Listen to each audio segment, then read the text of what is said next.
बिस्मिल्लाहिर्रहमानिर्रहीम। स्टूडेंट हमारे पास chapter number 5 है, लेक्चर नंबर 2 है, जिसमें हमने problems involve in index number पढ़ना है। स्टूडेंट हमने first of all index number को डिस्कस किया कि इंडेक्स नंबर हमारे पास क्या होता है कि जब आपके पास measure the average change in the variable और group of variable with respect to time और space is called a index number. कि जब आप वेरिएबल्स में चेंज को नोट करते हो या ग्रुप ऑफ वेरिएबल्स में जो चेंजिंग आ रही होती है विद रिस्पेक्ट टू टाइम के हिसाब से वो आप मेजर करते हो इंडेक्स नंबर में। अब इसमें प्रॉब्लम्स क्या इन्वॉल्व हो जाते हैं इंडेक्स नंबर को हमने फर्दर डिवाइड किया था simple and composite index number. जब हम ओनली वन वेरिएबल को स्टडी करते हैं तो that is called the simple index number. जब हम टू वेरिएबल्स को स्टडी करते हैं या टू और मोर को करते हैं तो that is called composite index number. Composite index number को हमने मेजर कर दिया था weighted and unweighted index number में। अब हमें पता होना चाहिए कि कौन कौन से प्रॉब्लम्स इन्वॉल्व होते हैं जब आप इंडेक्स नंबर बनाते हो। इंडेक्स नंबर बनाने के लिए कौन से हमें मेन प्रॉब्लम्स इन्वॉल्व होते हैं। फर्स्ट ऑफ ऑल स्टूडेंट हमारे पास होते हैं कि in the construction of index number many problems are involve. First problem जो होता है अंडरस्टैंड द पर्पस। हमारे पास जो फर्स्ट प्रॉब्लम है वो हमारे पास होता है problem is to understand the purpose which an index number is to made. हमें फर्स्ट ऑफ ऑल वो पर्पस पता होना चाहिए जिसके लिए हम इंडेक्स नंबर बना रहे हैं। स्टूडेंट आप स्टैटिस्टिक का अगर कोई भी वर्क कर रहे हो तो फर्स्ट ऑफ ऑल आपको अपना ऑब्जेक्टिव देखना होता है कि आपका पर्पस क्या है, आप किस ऑब्जेक्टिव के तहत काम करना चाह रहे हो। तो जो हमारे पास इंडेक्स नंबर में भी अगर फर्स्ट प्रॉब्लम इन्वॉल्व होता है तो वो होता है हमारा पर्पस कि हम किस वजह से इंडेक्स नंबर कंस्ट्रक्ट कर रहे हैं। तो first of all you are doing the study of about the purpose कि हमारा पर्पस क्या है स्टडी करने का इंडेक्स नंबर। क्योंकि इंडेक्स नंबर जो है वो आपके वेरिएबल्स में जो चेंज आ रहा होता है विद रिस्पेक्ट टू टाइम वो डिस्क्राइब कर रहा होता है। तो आपने जब इंडेक्स नंबर बनाना है तो इसके लिए 4 प्रॉब्लम्स तो आपको आएंगे जिसके लिए आपको ज़रा वर्क करना पड़ेगा। सबसे पहले आपको अपना पर्पस जो है वो क्लियरली डिफाइन होना चाहिए कि इंडेक्स नंबर अगर आप बना रहे हो तो आप किस पर्पस के तहत अपना इंडेक्स नंबर कंस्ट्रक्ट कर रहे हो। तो फर्स्ट ऑफ ऑल हमारे पास क्या आता है, the first problem is to understand the purpose which an index number is to be served.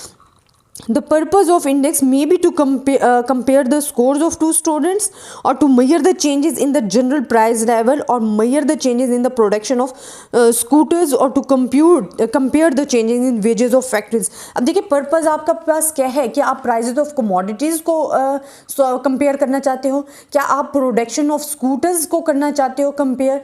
Different purposes होते हैं वो आपने फर्स्ट ऑफ ऑल डिफाइन करना है। आपको क्लियरली डिफाइन हो कि आपके पर्पस क्या है, कि आपने प्राइजेस पे वर्क करने हैं, प्रोडक्शंस पे करने हैं, ये आपका पर्पस क्लियर होना चाहिए। सेकंड प्रॉब्लम जो हमें इन्वॉल्व होता है जो कि हमारे पास सेकंड प्रॉब्लम होता है, ये फर्स्ट प्रॉब्लम था एंड सेकंड प्रॉब्लम हमारे पास आ जाता है कि the next problem is to decide what data should be included.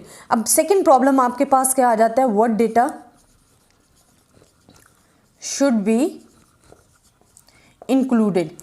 अब आपके पास सेकंड प्रॉब्लम ये आ जाता है, आपने पर्पस तो बता दिया। फॉर एग्जांपल आपका पर्पस है जी आपने प्रोडक्शन ऑफ स्कूटर्स को इन्वॉल्व करना है, ये आपका पर्पस है। बट अब आपने ये बताना है कि what data should be chosen, कि आपने डेटा चूज कौन सा करना है। That is the second problem of index number जिसमें हमने क्या बताना है, what data should be chosen या शुड बी इंक्लूडेड है। That is the second problem of index number. तो इंडेक्स नंबर में आपको डेटा जो है वो यूज करना कौन सा है, ये आपको सेकंड प्रॉब्लम आ जाता है कि हम कहते हैं the data to be included should relate to purpose for which index number is to be use. The step also involves the collection of data, scores, production, process, wages which is the being compared.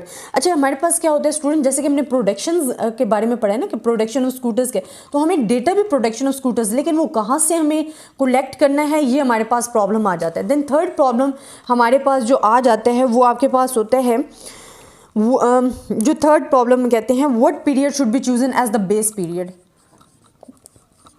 What period chosen as base period. अब student हमने ये तो बता दिया कि हमने data जी collect कर लिया। फॉर एग्जाम्पल हमने प्रोडक्शन का जो डेटा इंक्लूड किया है वो 1917 का किया, 1971 किया, 1972 किया।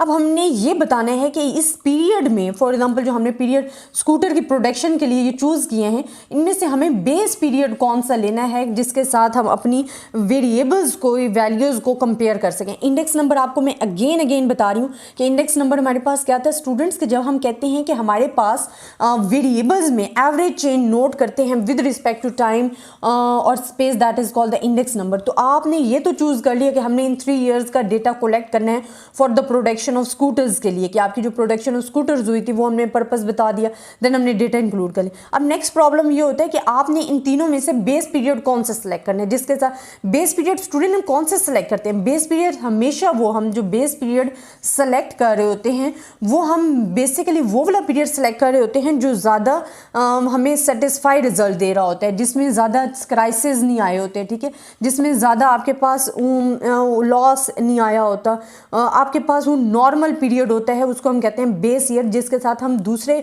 पीरियड्स को, दूसरे जो टाइम पीरियड्स हैं उनको कंपेयर कर सकें हमने वेरिएबल के साथ। तो ये हमारे पास थर्ड प्रॉब्लम आ जाता है। इसी तरह fourth problem is the last one problem आ जाता है, और ये प्रॉब्लम हमारे पास उस वक्त आता है जब आप यूज़ करते हो कंपोजिट इंडेक्स नंबर, ठीक है, क्योंकि हमने कहा कि हमारे जो इंडेक्स नंबर है उनको हम डिवाइड कर देते हैं सिंपल इंडेक्स नंबर में एंड कंपोजिट इंडेक्स नंबर में। अब सिंपल इंडेक्स नंबर में तो हमारा कोई प्रॉब्लम ही नहीं है ना, कि हम ओनली वन वेरिएबल को स्टडी कर रहे होते हैं, तो वो हमारे पास इंडेक्स नंबर में आ जाता है सिंपल इंडेक्स नंबर। उसमें हम सिंपल पर्पज अपना डिसाइड करते हैं, what data should be included हम बताते हैं, what period should be chosen as the base period, because one है। लेकिन अगर कंपोजिट इंडेक्स नंबर आ जाता है जिसमें हम 2 और मोर वेरिएबल्स को डिस्कस कर रहे होते हैं, तो वहाँ हमने क्या बताना होता है कि decide what method of averaging should be used. यहाँ हमारे पास क्या आ जाता है, व्हाट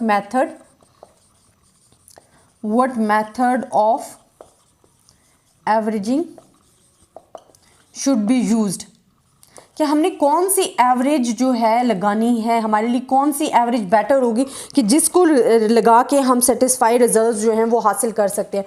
तो स्टूडेंट ये हमारे पास 4 प्रॉब्लम्स होते हैं। लास्ट वन प्रॉब्लम आपके पास कंपोजिट इंडेक्स नंबर का होता है। आई होप आपको मेरा लेक्चर पसंद आया होगा। अगर आपको किसी किस्म की भी प्रॉब्लम है स्टूडेंट तो आप मुझसे डिस्कस कर सकते हैं। तब तक के लिए अल्लाह हाफिज़।